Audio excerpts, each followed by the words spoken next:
BIW Radio. So last time we checked out part 1 of WrestleMania 42, night 1 that is.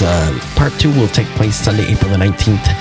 And we're going to go through the card right now. World Heavyweight Champion CM Punk against Roman Reigns. I'm going to say, like, man, I think Roman Reigns is going to take this one, and I think they're going to go somewhere differently with the bloodline. I think Punk's going to take a short hiatus, maybe do some other projects. I don't even know if that's the case. I just have that speculation, but I think Roman Reigns goes over CM Punk in that main event, or what they're calling the main event.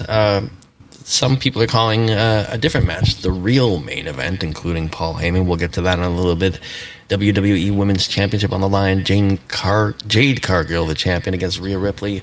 This may be a little bit biased in just what I want to happen, but I want to see Rhea Ripley go over in that match. It may be a little too soon for Jade to lose that title, though, so she may continue to just keep defeating opponents if they want to keep building her as a strong champion. But I would like to see, and have a feeling that we will see, Rhea Ripley regain that title, and might be the summer of Rhea Ripley.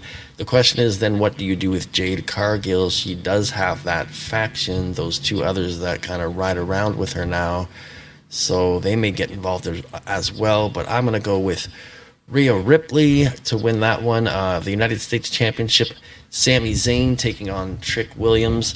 Sami Zayn just won the Sami Zayn just won the United States Championship very recently. I see Carmelo Hayes, who was upset in the storyline about Sami Zayn getting the title shot against Trick Williams and then winning the title. You could argue that this should be a three-way between Sami Zayn, Carmelo Hayes, and Trick Williams, because, of course, the title was being a little bit hot potatoed between the three of them. I don't see Sami Zayn really coming out of this as the champion, even though he just won it. I think it's Trick Williams' time, and he's probably going to get a big WrestleMania moment. Who's that rapper that he's been riding around with on the show lately? He's probably going to be there too. So again, TKO very much likes the celebrity involvement.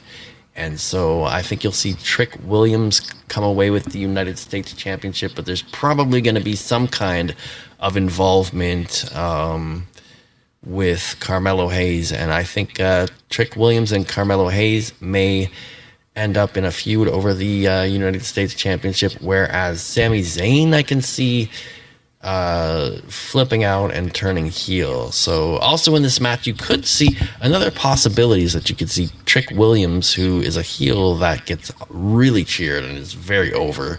So you may see Trick Williams turn babyface in this match, while Sami Zayn, a babyface, may turn heel in this match. So that makes it interesting.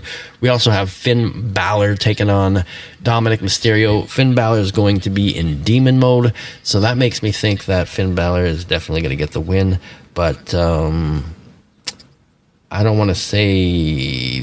I definitely want to see Dominic Mysterio win, and I'm not sure if they put Dominic Mysterio's AAA title on the line in this, but it definitely should be, in my opinion. It just gives it a little bit of that extra spice.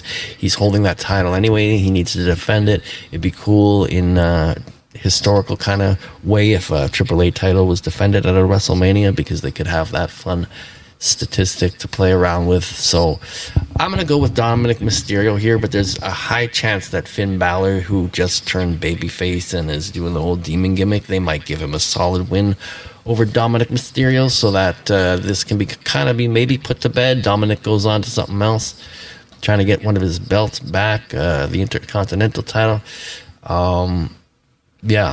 It's weird that they have the United States Championship and the Intercontinental Championship matches on the same night. That's really strange to me. I'm not sure what they were thinking there. But I'm also not sure why we get this Intercontinental Championship ladder match. It just kind of came out of nowhere, in my opinion. So you have Pentagon, the champion, who is being forced to defend his title in a ladder match against several contenders, who include Javon Evans, Rusev, Dragon Lee, JD McDonough and Rey Mysterio. I guess they're airing this one in the first special hour that's also going to air on ESPN. So maybe that's part of the strategy. But in my opinion, of course, you would have the Intercontinental Championship match on one night and the U.S. Championship on the other night. In my opinion, it's so strange that they did that. So who do I want to go with in this match? Honestly, it could go a lot of different directions. I don't see Javon Evans winning, but it's definitely something that he could pull out of the bag if they wanted to do this big upset win that will get a lot of talking.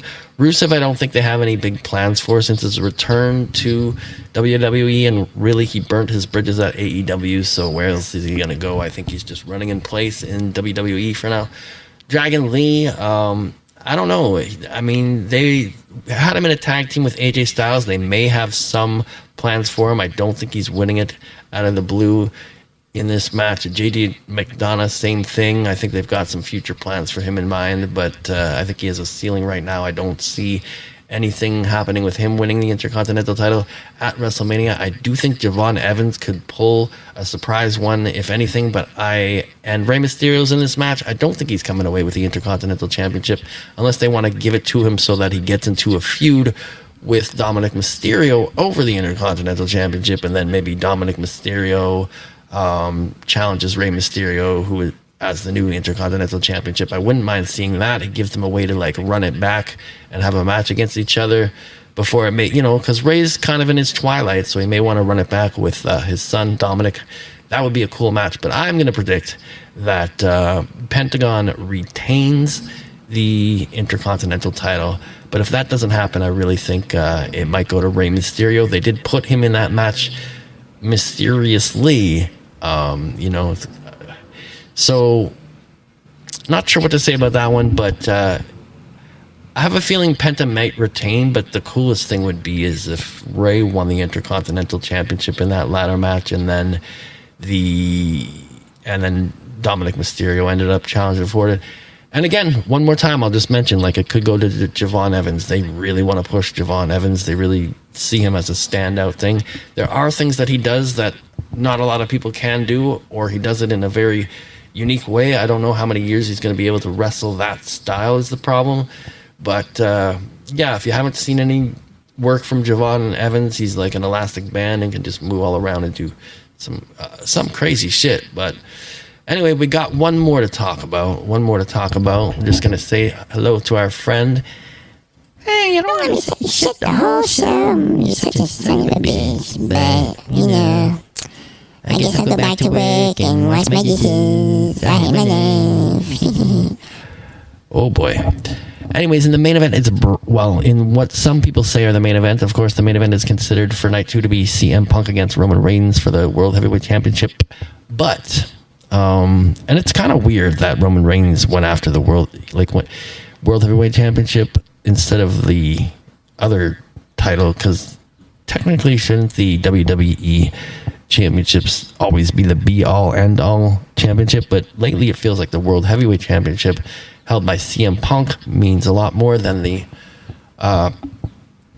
WWE title held by Cody Rhodes. Nonetheless, what some people are saying is the main event is Brock Lesnar versus Obafemi. Some of you people out there that may not be watching the current product, and I don't watch a lot of NXT, so I haven't seen a lot of Obafemi matches, but if you've been watching even in the last month, you'll know this guy is, he's got the look, he's got the power, they're giving him the huge push, they're pulling the trigger on him. I think they will pull the trigger on him. I think even Brock Lesnar is completely on board to take the loss for this one so that they can build up. It seems like they've been building up Obafemi into the new monster. It's like Brock Lesnar is going to pass the baton to this guy in a lot of ways.